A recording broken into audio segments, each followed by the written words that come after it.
Hello welcome back to my channel. അപ്പോൾ ഇന്ന് ഫെബ്രുവരി 27th. നമ്മൾ ഈ യൂട്യൂബ് ചാനൽ തുടങ്ങിയിട്ട് ഇന്ന് 5 വർഷമായിട്ടോ. ഞാൻ ഇന്ന് യാദൃശ്ചികമായിട്ട് സ്റ്റുഡിയോ തുറന്നപ്പം എനിക്ക് സ്റ്റുഡിയോയിൽ നിന്ന് തന്നെ ഒരു മെമ്മറി കാർഡ് വന്നതാണ്. അതായത് നമ്മൾ യൂട്യൂബ് ചാനൽ തുടങ്ങിയിട്ട് 5 വർഷമായെന്ന് പറഞ്ഞിട്ട് ഞാൻ ഞെട്ടിപ്പോയി. 5 വർഷമോ? അപ്പോഴാണ് ഓർത്തത് തോമുവിൻ്റെ ബർത്ത്ഡോട് കൂടിയാണ് ഞാൻ ഈ ചാനൽ സ്റ്റാർട്ട് ചെയ്യുന്നതും ഒക്കെ. തോമുവിൻ്റെ വീഡിയോ ആണ് ആദ്യം ഞാൻ പോസ്റ്റ് ചെയ്യുന്നതും ഒക്കെ. അപ്പം എങ്ങനെ പറയാം, ഒരു 5 വർഷം അങ്ങനെ ഓടിപ്പോയി എന്ന് പറയാം. ഈ 5 വർഷത്തിൽ എന്താ പറയുക, ഒരുപാട് അപ്സും ഉണ്ട്, ഒരുപാട് ഡൗൺസും ഉണ്ടായ ഒരു 5 വർഷമായിരുന്നു ഫ്രം യൂട്യൂബ് കേട്ടോ. എന്നെ ഫിനാൻഷ്യലി ഇൻഡിപെൻഡൻ്റ് ആക്കി യൂട്യൂബ്. അതായത് നമ്മൾ യൂട്യൂബ് തുടങ്ങുമ്പോഴേ അറിയായിരുന്നു പെട്ടെന്നൊന്നും ഇതൊന്നും അപ്രൂവൽ ആവില്ല, അല്ലെങ്കിൽ സമയമെടുക്കും ഇൻകം വന്ന് തുടങ്ങാൻ. എന്നെ സംബന്ധിച്ച് എനിക്ക് എല്ലാം വളരെ പെട്ടെന്നായിരുന്നു. ഞാൻ ഈ പറഞ്ഞ പോലെ ഫെബ്രുവരി 27th തുടങ്ങി മാർച്ച് ആയപ്പോഴത്തേക്കിനും ഒരു 1000 സബ്സ്ക്രൈബേഴ്സായി. നമുക്ക് സബ്സ്ക്രൈബേഴ്സ് മാത്രം പോരായിരുന്നു, വാച്ചവറും കൂടെ വേണമായിരുന്നു. അതെല്ലാം ഈ ഒരു 1.5 മാസം ടൈമിനുള്ളിൽ എനിക്ക് പെട്ടെന്ന് തന്നെ ആയിട്ടോ. കാരണം എനിക്ക് അങ്ങനെ വലിയ പബ്ലിക് ഫെയിമും കാര്യങ്ങളോ അങ്ങനെ ഒന്നും ഉണ്ടായിട്ടില്ല. പെട്ടെന്നൊരു സുപ്രഭാതത്തിൽ നമ്മൾ തുടങ്ങിയൊരു ചാനൽ. അല്ലാതെ ഈവൻ ഡിംപിളിനെ എനിക്ക് മുമ്പ് ചാനലുണ്ടെങ്കിലും ഞാൻ അങ്ങനെ ഡിംപിളിന്റെ വീഡിയോയിൽ വരാറില്ലായിരുന്നു. എനിക്ക് ആദ്യം ഭയങ്കര ഒരു എന്താ പറയുക, ഭയങ്കര ബുദ്ധിമുട്ടായിരുന്നു. ബുദ്ധിമുട്ടിന്റെ അല്ല, അറിയാമല്ലോ, കുറെ കമന്റ്സും കാര്യങ്ങളൊക്കെ വരുമ്പോൾ ഞാൻ മാക്സിമം ഞാനും ഡോൺ ചേട്ടനും അതിൽ നിന്ന് മാറി നിൽക്കാൻ ശ്രമിക്കാറുണ്ട്. പിന്നെയും മമ്മി പറഞ്ഞിട്ടാണ് ഡിംപിളിന്റെ ഒരു കേക്ക് മിക്സിങ് വീഡിയോയിലേക്ക് ഞാൻ വരുന്നത് കേട്ടോ. അന്ന് ആദ്യത്തെ വീഡിയോയില് ഞാനൊരു ജാടക്കാരിയും അഹങ്കാരിയും ഒക്കെ ആയി തീർന്നു. പക്ഷെ എൻ്റെ അന്നത്തെ ഒരു അവസ്ഥ എന്ന് പറഞ്ഞാൽ, ദൈവമേ ഇതൊന്ന് കഴിഞ്ഞിരുന്നേ ഞാൻ എഴുന്നേറ്റ് പോയേനെ എന്നുള്ളൊരു തോട്ടാണ്. കാരണം അടുത്ത ദിവസം ഇതിനെ ചൊല്ലിയായിരിക്കും കുറേ കാര്യങ്ങൾ വരിക. നമുക്കിതൊന്നും ശീലമില്ല. നമുക്കൊരു ക്യാമറ ഫേസിങ്, അങ്ങനെ ക്യാമറ ഫേസ് ചെയ്യേണ്ട ആവശ്യം ഒന്നും നമ്മുടെ ലൈഫിൽ വന്നിട്ടില്ല. പോരാത്തതിന് ആ ഒരു വർഷം കല്യാണം കഴിഞ്ഞ് 20 തൊട്ട് 21 വരെ നമ്മൾ കേട്ട കാര്യങ്ങൾ അയ്യോ കയ്യും കണക്കും ഇല്ല. അപ്പം എനിക്ക് ഒബ്വിയസ്ലി പേടി ഉണ്ടായിരുന്നു. പിന്നെ ഈ പറഞ്ഞ പോലെ ഡിംപിളായാലും കുറച്ചധികം ടൈം എടുത്തിട്ടാണ് നമുക്ക് മോണിറ്റൈസേഷനും ഒക്കെ ആയിട്ടുണ്ടായിരുന്നത്. അപ്പം എനിക്ക് ഉറപ്പായിരുന്നു എൻ്റെ അധികമൊന്നും എന്താ പറയുക, ഒരു വർഷം എടുത്താലും ഇതൊന്നും ഈ ജേർണിയിൽ എനിക്ക് പൂർത്തിയാക്കാൻ പറ്റില്ല എന്നുള്ളൊരു തോട്ടൊക്കെ എനിക്ക് ഉണ്ടായിരുന്നു. പക്ഷെ എനിക്ക് വളരെ വേഗത്തിൽ സബ്സ്ക്രൈബേഴ്സ് കൗണ്ടുമായി, അതുപോലെ തന്നെ വാച്ചറുമായി. എൻ്റെ പെർമനന്റ് അഡ്രസ്സ് ഇപ്പോഴും എൻ്റെ വീട്ടിലെ മൺട്രാഡിലെ അഡ്രസ്സായിരുന്നു. അപ്പോൾ എനിക്ക് അവരയക്കുന്ന ഒരു കോഡിന്റെ ലെറ്ററും എൻ്റെ വീട്ടിലായിരുന്നു. അതും എനിക്ക് പ്രസവത്തിൽ നമ്മൾ 90 കഴിഞ്ഞ് വരുന്നതിന് മുമ്പ് തന്നെ എൻ്റെ കയ്യിൽ കിട്ടി. എനിക്ക് ഭയങ്കര ഒരു സന്തോഷം നിറഞ്ഞ കുറച്ച് നാളുകളായിരുന്നു. വളരെ വേഗം തന്നെ എനിക്ക് റവന്യൂ വന്നു തുടങ്ങി. ഭയങ്കര ഭയങ്കര എക്സൈറ്റ്മെന്റ് ആയിരുന്നു അല്ലെ. നമ്മൾ വീട്ടിലിരുന്ന് പൈസ ഉണ്ടാക്കുക എന്ന് പറയുന്നത് ഭയങ്കര ഒരു അച്ചീവ്മെന്റ് തന്നെയാണ്. എനിക്ക് പല കാര്യങ്ങളും ചെയ്തു തുടങ്ങാൻ പറ്റി. എൻ്റെ ലൈഫിൽ എൻ്റെ പേരൻസിനെ എനിക്ക് ടേക്ക് കെയർ ചെയ്യാം. അന്ന് കല്യാണം കഴിഞ്ഞിട്ടും സത്യം പറഞ്ഞാൽ ഞാൻ അമ്മയുടെ ടേക്ക് കെയറിങ്ങിൽ തന്നെയായിരുന്നു ആ ഒരു വർഷവും ഇരുന്നിട്ടുണ്ടായിരുന്നു. പക്ഷേ ആഫ്റ്റർ ദാറ്റ് എനിക്ക് എൻ്റെ പേരൻസിനെ എൻ്റെ സ്വന്തം ഏർണിങ്സിൽ എനിക്ക് ടേക്ക് കെയർ എന്ന് വെച്ചിട്ട് ഞാൻ അങ്ങ് ചത്ത് കിടന്ന് ചെയ്യാമെന്നൊന്നും ഞാൻ പറഞ്ഞു. പക്ഷെ എന്നെ കൊണ്ട് പറ്റുന്ന രീതിയിൽ പല കാര്യങ്ങളും എനിക്ക് ഇന്നും ചെയ്യാൻ പറ്റുന്നതിൽ ഞാൻ പ്രൗഡാണ്. ആസ് എ ഡോട്ടർ, ഞാനൊരു സിംഗിൾ ഡോട്ടർ ആയതുകൊണ്ട് തന്നെ എനിക്ക് പല കാര്യങ്ങളും അങ്ങനെ കണ്ടില്ല കേട്ടില്ല എന്നൊന്നും വെക്കാൻ പറ്റില്ല. പക്ഷെ അവരുള്ളത് കൊണ്ട് തൃപ്തിയിൽ ജീവിക്കുന്ന ആൾക്കാരാണ്. അല്ലാതെ ആർഭാടം ഇഷ്ടപ്പെടുന്നവരോ അല്ലെങ്കിൽ ഭയങ്കര ലാവിഷായിട്ട് ജീവിക്കുന്നവരോ ഒന്നുമല്ല. ഭയങ്കര മിനിമലായിട്ട് ജീവിക്കുന്ന ആൾക്കാരാണ്. ഈവൻ പൈസ ഉണ്ടെങ്കിൽ പോലും വളരെ മിനിമലായിട്ട്, പ്രത്യേകിച്ച് അമ്മ മിനിമലായിട്ട് ജീവിക്കുന്ന ഒരു വ്യക്തിയാണ് കേട്ടോ. അപ്പോൾ എനിക്ക് അവരെ ടേക്ക് കെയർ ചെയ്യാൻ പറ്റി. എനിക്ക് എൻ്റെ മക്കളെ എനിക്ക് വളരെ ഭംഗിയിൽ നോക്കാൻ പറ്റി. അത് ഒരു അച്ചീവ്മെന്റ് ആയിട്ട് തന്നെയാണ് ഞാൻ കരുതുന്നത്. ആ അച്ചീവ്മെന്റിൽ നിങ്ങൾക്കൊരു മേജർ പാർട്ടുണ്ട്. കാരണം നിങ്ങൾ വീഡിയോ കണ്ടാലേ എനിക്ക് റവന്യൂ വരുള്ളൂ. അതായത് നമ്മളൊരു 100 പേരിൽ 98% നമ്മളെ സപ്പോർട്ട് ചെയ്യുന്നവരും നമ്മളുടെ ഉയർച്ച കാണാൻ ആഗ്രഹിക്കുന്നവരും ആണെന്നുള്ളത് നമുക്ക് ഡേ ബൈ ഡേ നമുക്ക് മനസ്സിലാവും. ഇപ്പം ഞാൻ റീസെന്റ് അമ്മേനെ ഫ്ലൈറ്റ് കയറ്റിയപ്പം എത്ര പേരാണെന്നറിയോ എനിക്ക് പേഴ്സണലി മെസ്സേജ് അയച്ചത്. ഞാൻ പറഞ്ഞു ഭയങ്കര ശരിയാണ്, നമുക്ക് ഇന്റർനാഷണൽ ട്രിപ്പ് മാത്രമല്ല ഫ്ലൈറ്റിൽ കയറുക എന്നുള്ളത്.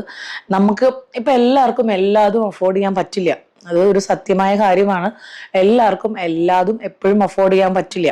അപ്പൊ നമ്മളെ കൊണ്ട് പറ്റുന്ന രീതിയിൽ ആ കാര്യങ്ങൾ ഭംഗിയിൽ ചെയ്യുക എന്നുള്ളതാണ് എന്നെ സംബന്ധിച്ച് ഇപ്പൊ എൻ്റെ ഒരു തോട്ട്.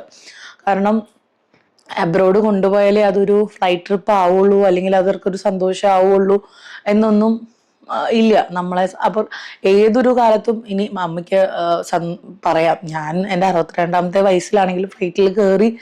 അത് എനിക്ക് എൻ്റെ എന്താ പറയാ, എൻ്റെ ഇതിൽ ചെയ്യാൻ പറ്റിയതിൽ ഞാൻ ഒരുപാട് എനിക്ക് തോന്നുന്നു ഈ ഒരു ജേർണിയിൽ ഞാൻ പല കാര്യത്തിലും പ്രൗഡാണെങ്കിലും ഈ ഒരു ഒറ്റ കാര്യത്തിൽ ഞാൻ എന്താ പറയുക ലോകം കീഴടക്കി എന്ന് വേണമെങ്കിൽ എനിക്ക് അങ്ങനെയാണ്. കാരണം എന്നെ അങ്ങനെയാണ് അമ്മ കൊണ്ടു നടന്നുകൊണ്ടിരുന്നത്.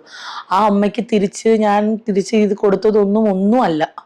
ബട്ട് എനിക്ക് എന്തെങ്കിലും ചെയ്യാൻ പറ്റുന്നുണ്ട് എന്നുള്ളതാണ് എൻ്റെ ആകെയുള്ളൊരു ആശ്വാസം. അപ്പൊ കുറേ പേര് ചോദിച്ചു എക്സ്പെൻസ് എത്രയായി എന്നൊക്കെ പറഞ്ഞിട്ട് കുറേ പേര് ചോദിച്ചിട്ടുണ്ടായിരുന്നു കേട്ടോ.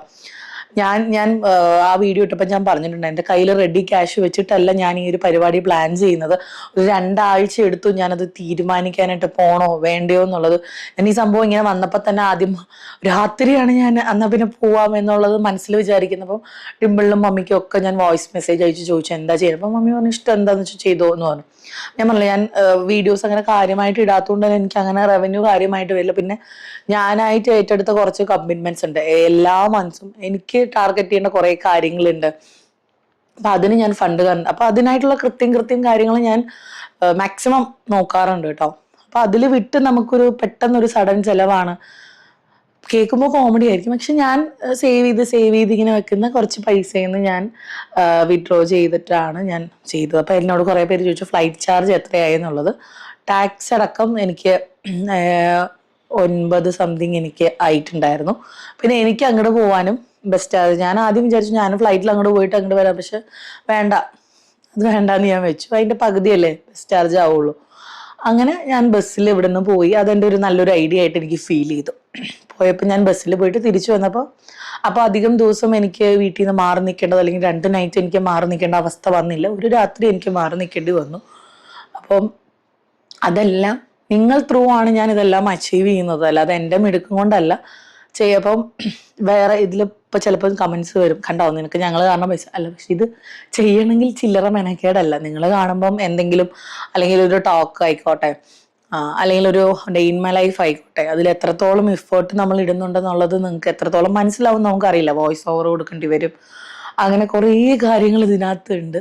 എങ്ങനെയൊക്കെയോ ഞാൻ ഈ ഒരു 5 വർഷം ഈ ഒരു സോഷ്യൽ മീഡിയ എന്ന് പറയുന്നത് ഒരു അപകടം പിടിച്ചൊരു സംഭവമാണ് കേട്ടോ. സത്യം പറയാലോ, ഒരു സൈഡ് സന്തോഷം ഉണ്ടെങ്കിൽ ഒരു സൈഡ് ഭയങ്കര വിഷമം തരുന്ന കുറേ കാര്യങ്ങൾ സ്റ്റിൽ നമ്മുടെ ലൈഫിൽ സംഭവിക്കാറുണ്ട്. എനിക്ക് തോന്നുന്നു ഞങ്ങളുടെ ആ പള്ളിയിലെ കെട്ടിന് ശേഷമാണ് പല കാര്യങ്ങളും അടങ്ങി ഒതുങ്ങിയിരിക്കാൻ തുടങ്ങിയത്. അതുവരെ നമ്മൾ എന്ത് വീഡിയോ ഇട്ടാലും അതിൽ നിന്ന് കുറ്റം കണ്ടുപിടിക്കാൻ വേണ്ടി വന്ന ആൾക്കാര് ഉണ്ടായിരുന്നു. പിന്നെ കുറച്ച് പേര് എനിക്ക് ആദ്യ സമയങ്ങളിലൊക്കെ ഭയങ്കര ഹേർട്ട് ചെയ്തിരുന്ന ഒരു ഞാൻ അങ്ങോട്ട് നോക്കിയ സമയത്ത് വരാൻ സമയം എനിക്ക് കുക്കിംഗ് ഒക്കെ കഴിഞ്ഞിട്ട് ഞാൻ ഇപ്പോഴാണ് വീഡിയോ എടുക്കാൻ എനിക്കൊരു ഗ്യാപ്പ് കിട്ടിയത് കേട്ടോ. അപ്പം ഞാൻ വേഗം ഒന്ന് എടുക്കണം. ആദ്യമൊക്കെ ആൾക്കാർ പറഞ്ഞിരുന്നു നിന്റെ മിടുക്കം കൊണ്ടല്ല നിനക്ക് ഈ ഒരു ഇത് കിട്ടിയത്, പലരുടെയും പേര് കാരണം നിനക്ക് കിട്ടി. മേ ബി ആയിരിക്കാം, അല്ലെന്നൊന്നും ഞാൻ പറയണില്ല. അങ്ങനെ ആയിട്ട് പോലും എന്നെ ആൾക്കാർ സ്വീകരിച്ചതിൽ, ബിക്കോസ് ഞാൻ ഒരു പറയാം നീ സീരിയൽ നടി ഒന്നും അല്ലല്ലോ എന്ന് പലരും എന്നെ വ്യാഖ്യാനിച്ചിട്ടുണ്ട്. അല്ല, ഞാൻ സീരിയൽ നടിയല്ല, ഒരു സാധാരണ വീട്ടിലെ ഒരു സാധാരണ അപ്പൻ്റെ അമ്മൻ്റെ മകളാണ് ഞാൻ. അവരിൽ നിന്ന് വളർന്നിട്ട് പെട്ടെന്ന് ഒരു സോഷ്യൽ മീഡിയ എന്നൊക്കെ പറഞ്ഞപ്പോൾ എനിക്ക് കല്യാണ സമയത്തായിരുന്നു കൂടുതലും ടെൻഷൻ. ഞാൻ പറഞ്ഞിട്ടുണ്ടല്ലോ, നമ്മൾ പിന്നെ മാക്സിമം ഒന്നും നോക്കാണ്ടിരുന്നതാണ്. ബട്ട് നമ്മൾ ഇതിലേക്ക് ഇറങ്ങിത്തിരിക്കുമ്പോൾ ഫേസ് ചെയ്യേണ്ട കുറേ കാര്യങ്ങളുണ്ട്. ഞാൻ ഈ 5 വർഷത്തിൽ ഒരു 10-20 കമന്റ്സ് പറഞ്ഞ് എനിക്ക് വിഷമം വന്നിട്ടുണ്ടെന്ന് പറഞ്ഞാൽ അതിനേക്കാളും അതിലുപരി ഇപ്പോഴായാൽ പോലും വിഷമം വരുന്ന കാര്യങ്ങൾ. ഇപ്പൊ റീസെന്റ് ഞാനും ഡിംപിളും ചെയ്ത Q&Aയിൽ വന്ന ക്വസ്റ്റ്യൻസ്, ഒരു ലേഡി വന്നിട്ട് ബാക്ക് ടു ബാക്ക് ഞാൻ ചോദിച്ച ക്വസ്റ്റ്യന് നിങ്ങൾ ഉത്തരം തന്നില്ലല്ലോ. ഞാൻ പറഞ്ഞു എപ്പോഴും അതിനെക്കുറിച്ച് പറയേണ്ട ആവശ്യം എനിക്കില്ല, നിങ്ങൾ ആദ്യം ചോദിച്ചപ്പോൾ പറഞ്ഞത്. ഓഫ് കോഴ്സ് ഞാൻ എൻ്റെ ആദ്യത്തെ Q&Aയിൽ പലരുടെയും കാര്യം ചോദിച്ചപ്പോൾ വളരെ ക്ലിയർ ആയിട്ട് ഞാൻ കാര്യം പറഞ്ഞിട്ടുണ്ടായിരുന്നു. കാരണം എനിക്ക് ഇതൊന്നും എന്നെ ബാധിക്കുന്ന കാര്യങ്ങളല്ല, അല്ലെ. എന്നെ പേഴ്സണലി ഹേർട്ട് ചെയ്ത കാര്യമോ അല്ലെങ്കിൽ എൻ്റെ ലൈഫിൽ സംഭവിച്ച കാര്യങ്ങളോ ഒന്നുമല്ല അത്. അതുകൊണ്ട് അതെനിക്കൊരു പേഴ്സൺ മാത്രമാണ് എൻ്റെ ലൈഫിൽ എപ്പോഴും, അല്ലേ. അപ്പൊ അതുകൊണ്ട് തന്നെ ഞാൻ ഉത്തരം പറഞ്ഞു. പക്ഷെ ഇത് എപ്പോൾ Q&A നടത്തിയാലും എന്ത് ചെയ്താലും അങ്ങനെ ഒരു കാര്യം ഞാൻ വീണ്ടും എടുത്തിട്ട്, അല്ലെങ്കിൽ ഈ വീട്ടിലുള്ളവരെ അതിനകത്ത് വലിച്ചിട്ട് ഡ്രാഗ് ചെയ്ത് സംസാരിക്കേണ്ട കാര്യം ഉള്ളതായിട്ട് എനിക്ക് തോന്നിയിട്ടില്ല. ഇപ്പോഴും ചിലർക്ക് ചൊറിയും, എന്താണെന്ന് അറിയത്തില്ല. ഇപ്പൊ നമ്മൾ പല വീഡിയോസും ആൾക്കാർ നമുക്ക് സ്ക്രീൻഷോട്ടൊക്കെ അയച്ചു തരും, കമന്റ് ബോക്സിൽ ഇത് കണ്ടോ അത് കണ്ടോ. നമുക്കൊന്നും പ്രത്യേകിച്ച് ചെയ്യാൻ പറ്റില്ല. ഇപ്പം എനിക്ക് ചായ ഇഷ്ടമാണെന്ന് പറഞ്ഞ് മറ്റുള്ളവർക്ക് ചായ ഇഷ്ടപ്പെടണം എന്നില്ലല്ലോ. അതുപോലെ തന്നെയാണ് നമുക്ക് അവരുടെ പൂട്ടാൻ പറ്റില്ല. നമ്മുടെ സ്വഭാവം ആയിരിക്കില്ല അപ്പുറത്തെ സൈഡിലുള്ള സ്വഭാവങ്ങൾ. ചിലര് അങ്ങനെയാണ്. പക്ഷെ എനിക്ക് അവരോട് എപ്പോഴും പറയുന്നവരോട് എനിക്ക് പറയാനുള്ളതൊക്കെ കഴിഞ്ഞ് അതെല്ലാം കഴിഞ്ഞ് വേറൊരു സ്റ്റേറ്റ് ഓഫ് ലൈഫിലേക്ക് എത്തി, മക്കളായി, അവരൊക്കെ സ്കൂളിൽ പോകാൻ തുടങ്ങി. എന്നിട്ട് നമ്മൾ ഇതിനെക്കുറിച്ച് ചെയ്യുമ്പോൾ കുറച്ചധികം ബുദ്ധിമുട്ടുള്ള കാര്യമാണ് കേട്ടോ.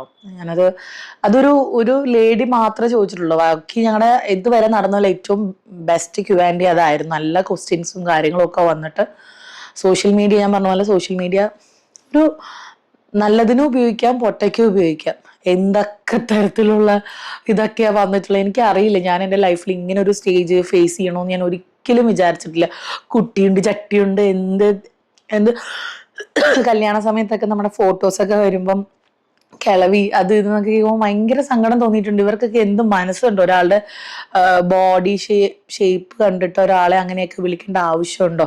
അതും മറ്റൊരാൾക്ക് വേണ്ടി നമ്മളെ എതിർത്ത് ഞാൻ എന്താന്നോ ഞാൻ ആരാന്നോ അറിയാതെ സംസാരിക്കുന്ന പിന്നെ എനിക്ക് മനസ്സിലായി ഇതൊക്കെ ഇതിലേ കേട്ട് ഇതിലേ വിടാം, ഇതൊന്നും ഈ കേട്ടിട്ട് ഇവിടെ സ്റ്റക്കാക്കി വെക്കണ്ട, ഇതിലേ കൂടെ വിടാന്നുള്ളത് ഞാൻ ഇതിൽ വന്നതിന് ശേഷമാണ് ഞാൻ എന്നെ തന്നെ ഇപ്പോഴും ഇപ്പൊ ഞാൻ ഒന്നിനും റിയാക്ട് ചെയ്യാറില്ല കേട്ടോ. സത്യമായിട്ടും പല വൃത്തികെട്ട കമന്റ്സുകളും എനിക്ക് വരാറുണ്ടെങ്കിലും ഞാനതൊന്നും മൈൻഡ് ചെയ്യാറില്ല.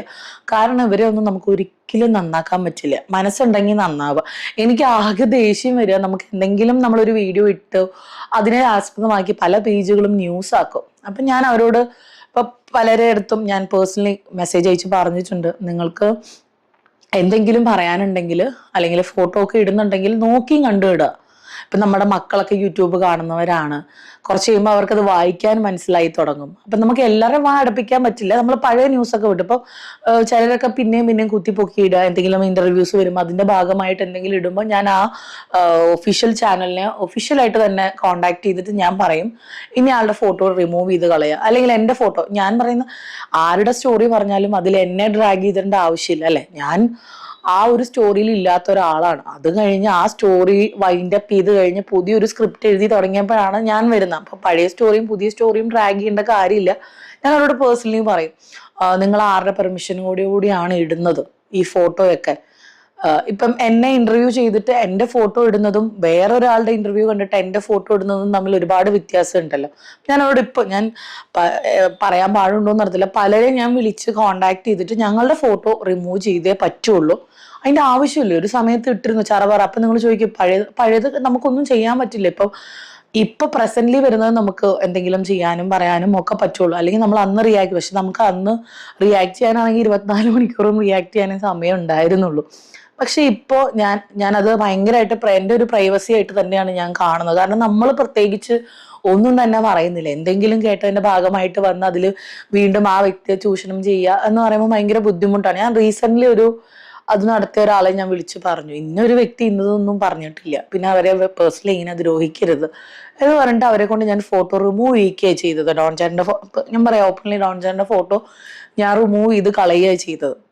ഞാൻ പറഞ്ഞു, നിങ്ങൾക്ക് വീഡിയോക്ക് റീച്ച് കിട്ടാൻ വേണ്ടി ഡോൺ ടോണിയുടെ ഫോട്ടോ ഉപയോഗിക്കുക, അതിന്റെ ആവശ്യമില്ലല്ലോ. നിങ്ങൾക്ക് റീച്ച് കിട്ടണമെങ്കിൽ ആരെയാണോ നിങ്ങൾ ചെയ്യുന്നത് ആ ആളെ വെച്ച് ചെയ്യുക. വേറെ നമ്മുടെ കല്യാണ സമയത്ത് ഞാൻ ഒബ്വിയസ്ലി പറഞ്ഞിരുന്നു, ഓപ്പൺ ആയിട്ട് തന്നെ ഞാൻ പറഞ്ഞത്, നിങ്ങൾ എന്തെങ്കിലും വീഡിയോ ഫോട്ടോ ഒക്കെ ക്രിയേറ്റ് ചെയ്യുന്നുണ്ടെങ്കിൽ ഞങ്ങളുടെ കല്യാണമാണ്, ഞങ്ങളുടെ ഫോട്ടോ മാത്രം ഇട്ട് ചെയ്യുക, അല്ലാതെ അതിന് മുൻപും പിൻപും ഒന്നും കണക്ട് ചെയ്തുള്ള വീഡിയോസ് ദൈവത്തെ ഓർത്തിടുക. അത് വീഡിയോ ചെയ്ത എല്ലാവർക്കും എൻ്റെ പ്രത്യേക നന്ദിയുണ്ട്. അന്ന് തൊട്ടാണ് എനിക്കൊരു വ്ളോഗർ ഡിവൈൻ പട്ടം കിട്ടുന്നത്. അതുവരെ എനിക്ക് വേറെ പലതരം പട്ടങ്ങളായിരുന്നു. പക്ഷെ അതോടുകൂടി ഒഫീഷ്യലി വ്ളോഗർ ഡിവൈൻ ക്ലാര ഡോണിന്റെ വിവാഹം കഴിഞ്ഞു എന്നാ വന്നത്. എനിക്ക് ഭയങ്കര സന്തോഷമായി കേട്ടോ. ഡോൺ ചേട്ടൻ അത് പേഴ്സണലി പക്ഷേ ഇപ്പം വ്ളോഗറിന്റെ ഭർത്താവാന്നുള്ളൊരു പൊസിഷനിലേക്ക് എത്തിയിട്ടുണ്ട്. ഇനിയും അതിൽ തന്നെ അങ്ങനെ പൊക്കോട്ടെ എന്ന് പറയും. കാരണം നമുക്കത് അനുഭവിക്കുന്നവർക്ക് അതിൻ്റെ ഒരു ബുദ്ധിമുട്ട് നിങ്ങൾക്ക് മനസ്സിലാവുള്ളൂ കേട്ടോ. അതുകൊണ്ട് ഞാൻ പറഞ്ഞതാണ്. നല്ലൊരു ഹാപ്പി ജേർണി. എനിക്ക് ഒരുപാട് കാര്യങ്ങൾ ഇതിലൂടെ നേടാൻ പറ്റി. പല കാര്യങ്ങളും ഞാൻ നടക്കില്ല എന്ന് വിചാരിച്ച പല കാര്യങ്ങളും ഞാൻ അച്ചീവ് ചെയ്തു.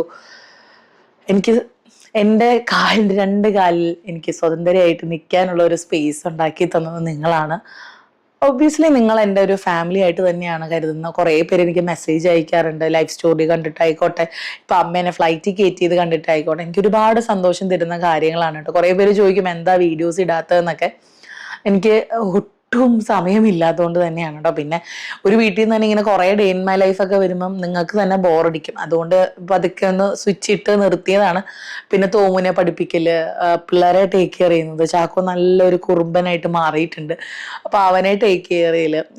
ഞാൻ പറഞ്ഞില്ല, എനിക്കൊരു വൈറ്റമിൻ ഡി ഡെഫിഷ്യൻസിയുടെ നല്ല പ്രശ്നമുള്ളതുകൊണ്ട് തന്നെ എനിക്ക് എപ്പോഴും ടയർഡ്നെസ്സും കാര്യങ്ങളും ഒക്കെയാണ്. അതൊക്കെ ഒന്ന് പാച്ചപ്പ് ചെയ്ത് എടുത്തു വരണം. അപ്പം അങ്ങനെയൊക്കെ വിശേഷങ്ങൾ. എൻ്റെ ഈ ഒരു ജേണിയിൽ നിങ്ങളെല്ലാവരും നല്ലൊരു സപ്പോർട്ടാണ് തന്നത്. അതിലൊരുപാട് ഒരുപാട് ഞാൻ നന്ദി പറയാൻ കേട്ടോ. എന്നും ഇതുപോലെ ഞങ്ങളുടെ കൂടെ, എൻ്റെ കൂടെ ഒന്നും മാത്രമല്ല, ഈ ഫാമിലിയുള്ള എല്ലാവരുടെയും കൂടെ നിങ്ങൾ ഉണ്ടാവണം. പ്രാർത്ഥനയിൽ ഓർക്കുക. ഞാൻ കുറേ കാര്യങ്ങൾ പ്ലാൻ ചെയ്തിരുന്നു പറയണം എന്ന് വിചാരിച്ചിട്ട്, പക്ഷെ പലതും വിഴുങ്ങിപ്പോയി, പലതും പറഞ്ഞു തുടങ്ങിയപ്പോൾ. എനിവേ, എന്ത് ബേസിലാണോ ഞാൻ സ്റ്റാർട്ട് ചെയ്തത് അതിൽ നിന്നൊക്കെ മാറി ഡിവൈൻ എന്നൊരു വ്യക്തി ഇഷ്ടപ്പെട്ട് തുടങ്ങിയതിൽ ഒരുപാട് സന്തോഷമുണ്ട്. ഒരുപാട് പേര് കുറേ കാര്യങ്ങൾ ചോദിച്ച് മെസ്സേജ് അയക്കാറും പ്രൗഡായിട്ട് തോന്നുന്നുണ്ട് എന്നൊക്കെ പറയുമ്പോൾ ഞാൻ വിചാരിക്കും, എനിക്ക് വയ്യ. ആദ്യമൊക്കെ എന്നെ എന്തൊക്കെ പറഞ്ഞ ആൾക്കാരെ ഇപ്പം എന്നെ ഇങ്ങനെ പറയുമ്പോൾ എനിക്ക് ഭയങ്കര സന്തോഷം. അതായത് പറഞ്ഞു, നമ്മൾ ഒരാളെ മനസ്സിലാക്കാണ്ട് അയാളെ വിധി എഴുതുമ്പോൾ ഭയങ്കര ബുദ്ധിമുട്ട്. പ്രത്യേകിച്ച് നമ്മൾ അതൊന്നും ചെയ്യാണ്ട് നമ്മളിതൊക്കെ കേൾക്കുമ്പോണ്ടല്ലോ, ഒരു കിണർ തുറന്നതിനകത്തോട്ട് എടുത്ത് ചാടാൻ തോന്നുന്നു. ആ ഒരു അവസ്ഥയൊക്കെ തോന്നാറുണ്ട് കേട്ടോ. എന്തായാലും അതൊക്കെ മാറി നമ്മൾ എത്ര സ്ട്രോങ് ആന്ന് പറഞ്ഞാല് ചില ഒരു ദുർബല നിമിഷം നമ്മുടെ മനസ്സിൽ വരും. പക്ഷെ എന്താ അവര് പറയുന്നതെന്നോ ആലോചിച്ചിട്ട്. എനിവേ, അതൊക്കെ മാറി ഭയങ്കര ഒരു ഹാപ്പി ലൈഫ് കണ്ടക്ട് ചെയ്യാൻ പറ്റിയതിൽ ഞാൻ ഒരുപാട് ഹാപ്പിയാണ്.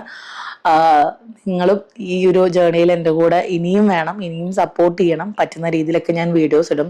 ഡെയിലി ഇടും എന്നുള്ള ഒരു പ്രോമിസ് ഒന്നും ഞാൻ തരുന്നില്ല.